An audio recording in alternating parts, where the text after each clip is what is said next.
Hello, నేను missus రావు. రాబోయేటువంటి రోజుల్లో ప్రపంచం ఎలా ఉండబోతుంది, ఆంధ్రప్రదేశ్ ఏ స్థాయిలో ఉండబోతుంది అనేది యుఏఈ వెళ్ళినటువంటి చంద్రబాబు నాయుడు గారు అక్కడ ఆవిష్కరించారు. అక్కడ ఉన్నటువంటి ప్రతినిధులు, బిజినెస్ పీపుల్ తోటి ఆయన మాట్లాడారు.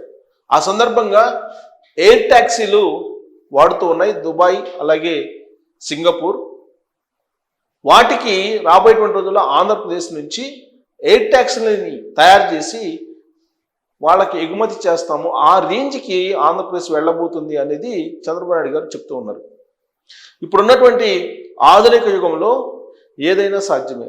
అందుకే చంద్రబాబు నాయుడు గారు ఎప్పుడు కూడా ఒకటే చెప్తుంటారు, నాలెడ్జ్ని పెంచుకోవాలి, నాలెడ్జ్ ఎకానమీ అనేది ఇంపార్టెంట్, ఆ నాలెడ్జ్ ఎకానమీని పెంపొందించుకోవడం అనేది ప్రధానంగా ఉండాలి అనేది ఆయన చెప్తూ ఉంటారు. అందుకే దుబాయ్ వెళ్ళినటువంటి ఆయన ఒకటే చెప్పారు, ఎడారి ప్రాంతంగా ఉన్నటువంటి దుబాయ్లో ఇవాళ అత్యంత అద్భుతమైనటువంటి ఎయిర్పోర్ట్ ఉంది, అలాగే అక్కడ ఎయిర్ ట్యాక్సీలు ఉన్నాయి, ఆ స్థాయిలో ఆంధ్రప్రదేశ్ కూడా ఎదగాలని చెప్పి భావిస్తుంది, అందుకే మీరు పెట్టుబడులు పెట్టండి వచ్చి అని చెప్పి అక్కడ ఉండేటువంటి మన ఎన్ఆర్ఐలకు చెప్తూ ఉన్నారు చంద్రబాబు నాయుడు గారు. చంద్రబాబు నాయుడు గారిని కలవడానికి, చంద్రబాబు నాయుడు తోటి మాట్లాడటానికి అక్కడ ఉండేటువంటి మన ప్రవాస ఆంధ్రులు ఆయనతోటి భేటీ అయ్యారు, ముఖాముఖి వాళ్ళతో మాట్లాడారు చంద్రబాబు నాయుడు గారు. వాళ్ళకి ఏం కావాలో, వాళ్ళకి అవసరాలు ఏంటో తెలుసుకున్నారు. దానికి సంబంధించి ఆయన ఆల్రెడీ బీమాకు సంబంధించినటువంటి వెసులుబాట్లు వాళ్ళకి కల్పిస్తానని చెప్పి అక్కడ ఉండేటువంటి ప్రవాసాంధ్రులకు హామీ ఇచ్చారు. అలాగే యుఏఈలో ఉండేటువంటి అక్కడ ఉండేటువంటి షేక్లు, అలాగే అక్కడ ఉండేటువంటి సౌదీ రాజుల్ని ఆయన కలవడం జరిగింది. ఆర్టిఫిషియల్ ఇంటెలిజెన్స్, ఇప్పుడు సౌదీ ఆర్టిఫిషియల్ ఇంటెలిజెన్స్ వైపు ముందుకు వెళ్తుంది. సౌదీ రాజు ఆర్టిఫిషియల్ ఇంటెలిజెన్స్ని ప్రమోట్ చేయడానికి ఆయన ముందున్నారు. అందుకే చంద్రబాబు గారు ఆయనతో మాట్లాడారు, ఆర్టిఫిషియల్ ఇంటెలిజెన్స్ హబ్గా ఆంధ్రప్రదేశ్ మారబోతుంది, గూగుల్ ఏఐ డేటా సెంటర్ని వైజాగ్లో ఏర్పాటు చేయబోతూ ఉన్నారు, అది ఒక గేమ్ చేంజర్ అనేటువంటి విషయాన్ని ఆయన పర్యటనలో చెప్పడం జరిగింది. ఒకప్పుడు హైదరాబాద్కి మైక్రోసాఫ్ట్ని తీసుకుని వచ్చినందువల్ల ఐటీ మరొక లెవెల్కి వెళ్ళిపోయింది, ఇప్పుడు గూగుల్ ఏఐ డేటా సెంటర్ వైజాగ్లో వస్తుంది కాబట్టి గేమ్ చేంజర్ ఆంధ్రప్రదేశ్లో చూడబోతూ ఉన్నారు అనేటువంటి విషయాన్ని చంద్రబాబు నాయుడు గారు వాళ్ళకి చెప్పడం జరిగింది. అంతేకాదు దుబాయ్, సింగపూర్ భాగస్వామ్యం కావాలి ఆంధ్రప్రదేశ్ అభివృద్ధిలో. నవంబర్ 14-15 తారీఖుల్లో జరిగేటువంటి సిఐఏ పారిశ్రామిక సదస్సులో పార్టిసిపేట్ చేయాలని చెప్పి ఆయన ఆహ్వానిస్తున్నారు. మరోవైపు లోకేష్ గారు ఆస్ట్రేలియా వెళ్ళారు. ఆస్ట్రేలియాలో ఉండేటువంటి అక్కడ బిజినెస్ పీపుల్తో ఆయన మాట్లాడటం జరిగింది.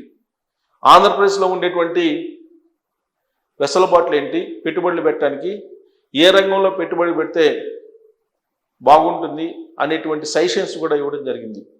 స్పీడ్ ఆఫ్ డూయింగ్ బిజినెస్ ఉంది, ఇప్పుడు ఈజ్ ఆఫ్ డూయింగ్ బిజినెస్ నుంచి స్పీడ్ ఆఫ్ డూయింగ్ బిజినెస్కి పాలసీలు తయారు చేశామనేటువంటి విషయాన్ని చంద్రబాబు గారు అలాగే లోకేష్ గారు చెప్పడం జరిగింది.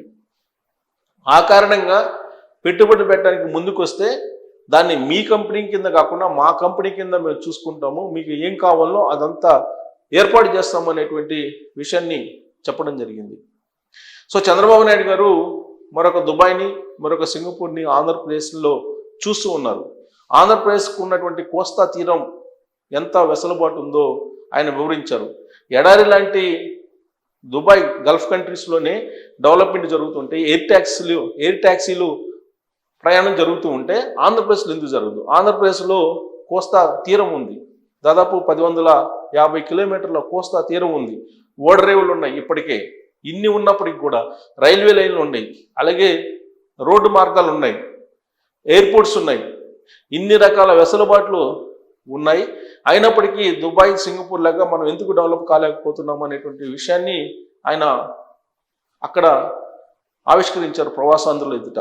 అందుకే అక్కడ ఉన్నటువంటి ప్రవాసాంధ్రులు ఖచ్చితంగా ఆంధ్రప్రదేశ్ అభివృద్ధికి తోడ్పడాలి, జన్మభూమికి ఎంతో కొంత మీరు చెయ్యాలి అనేటువంటి ఆలోచన చెయ్యండి అని చెప్పి చెప్తూ అక్కడ వాళ్ళకు ఉన్నటువంటి సమస్యలను పరిష్కరించడానికి ప్రభుత్వం వైపు నుంచి మేము ముందున్నాం అనేటువంటి విషయాన్ని చెప్పారు.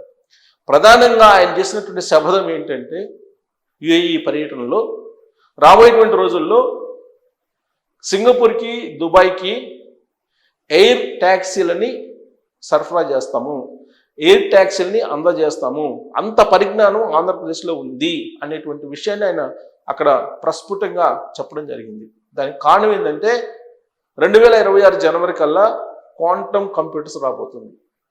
Artificial intelligence data centre Google వైజాగ్లో పెట్టబోతుంది. మరోవైపు ఎలక్ట్రానిక్స్ హబ్గా తిరుపతి, చిత్తూరు జిల్లా తిరుపతి దగ్గర శ్రీ సిటీ తయారైంది. ఇంకొక వైపు స్పేస్ టెక్నాలజీకి ఆల్రెడీ కర్నూలు సిద్ధమైంది. స్పేస్ టెక్నాలజీ డెవలప్ అవుతుంది. అక్కడ డ్రోన్ టెక్నాలజీ అక్కడే డెవలప్ అవుతుంది. హార్డ్వేర్ హబ్గా కర్నూలు తయారు కాబోతుంది. వైజాగ్ ఐటీ హబ్గా తయారు కాబోతుంది. ఇలా సమగ్రమైనటువంటి అభివృద్ధి దిశగా ఆంధ్రప్రదేశ్ని తీసుకెళ్తున్నటువంటి క్రమంలో స్పేస్ టెక్నాలజీలో కానీ, అలాగే వ్యవసాయానికి సంబంధించినటువంటి ఫుడ్ ప్రాసెసింగ్ విషయంలో కానీ, లేదా దుబాయ్ కంట్రీస్ ఇష్టపడేటువంటి రంగాలు ఏవైనా ఉంటే కనుక వాటిల్లో పెట్టుబడులు పెట్టడానికి వెసులుబాటు కల్పిస్తామని చెప్పి చెప్పడం జరిగింది. ఎలక్ట్రానిక్స్ రంగంలో కానీ, అగ్రికల్చర్ రంగంలో కానీ, లేదా ఏరోస్పేస్ కానీ, లేదా ఓడరేవుల్లో కానీ, లేదా రైల్వేల్లో కానీ ఎక్కడైనా సరే పెట్టుబడులు పెట్టడానికి ముందుకు వస్తే ఆ రంగాల్లో పెట్టుబడులని ఆహ్వానించడానికి సిద్ధంగా ఉన్నామని చెప్పి చంద్రబాబు నాయుడు గారు ఓపెన్ ఆఫర్ ఇచ్చేశారు. ఆంధ్రప్రదేశ్ అభివృద్ధి కోసం, ఆంధ్రప్రదేశ్ రాష్ట్ర ప్రయోజనాల కోసం బ్లాంక్ చెక్ రాసివ్వడానికి కూడా సిద్ధమని చెప్పి చంద్రబాబు నాయుడు గారు ఓపెన్గా ఉన్నారు. ఆయన 2029, 2047 విజన్ దిశగా వెళ్తూ ఉన్నారు. అందుకే అమరావతిని 2028 కల్లా పూర్తి చేయడానికి ప్రణాళికలు తయారు చేశారు. ప్రపంచ బ్యాంకు, ఏషియన్ డెవలప్మెంట్ బ్యాంక్ ద్వారా రుణాలు తీసుకొస్తున్నారు. కేంద్ర ప్రభుత్వం గ్రాంట్స్ ఇస్తుంది. వెరసి ఆంధ్రప్రదేశ్లో రాజధాని అమరావతి నిర్మాణం 2028 కల్లా పూర్తి చేయాలనేటువంటి ఒక దృక్పథంతో ఆయన వెళ్తూ ఉన్నారు.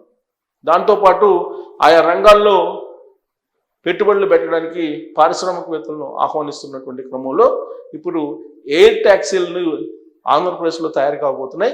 ఎయిర్ ట్యాక్సీల కంపెనీలతోటి నవంబర్ 14, 15 తారీఖులో ఒక పెద్ద ఒప్పందాన్ని కుదుర్చుకోబోతున్నాయి. అందుకే చంద్రబాబు నాయుడు గారు దుబాయ్, సింగపూర్కి ఎయిర్ ట్యాక్సీలని సరఫరా చేసే స్థాయికి ఆంధ్రప్రదేశ్ త్వరలో వస్తుందని చెప్పి ఆయన శపథం చేశారు. మరి ఆయన చేసినటువంటి శపథం నెరవేరే అవకాశం ఉందా, ఆ తరహా సూచనలు అక్కడ కనిపిస్తున్నాయి అనే దాని మీద మీరు కామెంట్ చేయొచ్చు. Thank you.